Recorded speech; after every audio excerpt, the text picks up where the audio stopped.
And really all that we can do, and that's the other thing is that psychiatry, the diagnoses in psychiatry are culturally specific. What looks like sick inside California doesn't even look sick inside Calgary sometimes, but certainly doesn't look sick inside of Singapore or Zimbabwe. It's a whole different game. You can have the exact same symptoms and be in Zimbabwe and no one will even notice or even write you off at all as being sick. They might say you're sad, they might say you're afraid, or they might say you're a shaman. They might say anything.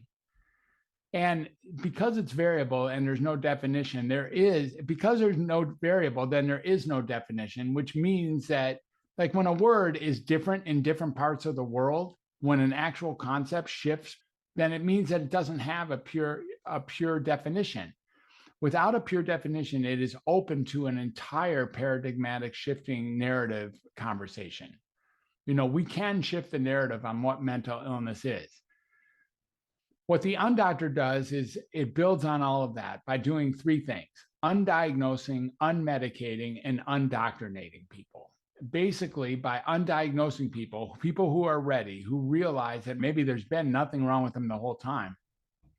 Once they get that, they can feel comfortable with, wait, I don't need to keep taking these medicines then because there's nothing wrong with me. And they may, in fact, be causing the symptoms that they're marketed to treat in the first place. And with all of that in place, we have undiagnosing, unmedicating, and undoctrinating being a way to deal with people who are ready for that intervention. Now, people who have already made the decision to be on a bunch of medicines, they're very hard to work with as the undoctor because they've already bit the bullet. They've already decided through and through that there's something wrong with them. They had to get that way before they started taking these sometimes toxic medications every single day and lining up at the pharmacy every single month so they never run out because they're afraid to run out, because if they do, then they'll get worse. And everyone knows that it's better to take medicine than to not. That's a hard group to work with. So the group I preferably work with is the group that is interested or curious about coming into the field in the first place, and remind them that there are multiple different directions you can take with being psychologically uncomfortable that can lead towards optimization without ever having to see a psychiatrist or a psychologist or take any medicine or receive a diagnosis or anything. That's the Undoctored's general whole idea here. The general modus operandi for the Undoctored is just undiagnosing, unmedicating, and undoctrinating, meaning after you're undiagnosed, you won't need medicines. And since you don't need medicine and you don't have a diagnosis, you certainly don't need a doctor. So I like working myself out of a job in that direction, essentially helping people see that maybe, just maybe, there was nothing wrong with them in the first place. And yes, there can be imbalance or dysfunction, but that can be dealt with in multiple different areas, in multiple different directions that don't have to include anything called conventional psychology or psychiatry or conventional mental health the way that we know it. Yeah. Yeah, I love how you pointed out that the normal, right? There is no normal, and if you have no variable, how can you have a constant definition? That's Exactly. beautiful.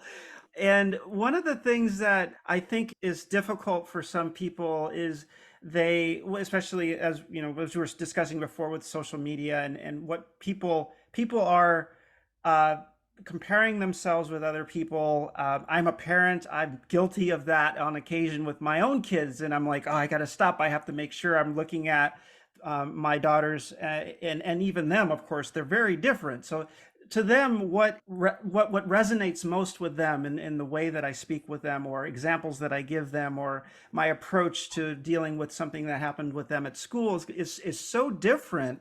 And I find that this whole idea of um, when you are, as you said, if you are under the impression that something is wrong with you, if you feel that there's something wrong with you, and someone, corroborates that, and then, you go to someone and they say, "Oh, yeah, Yeah, you're there's something wrong with you. depressed."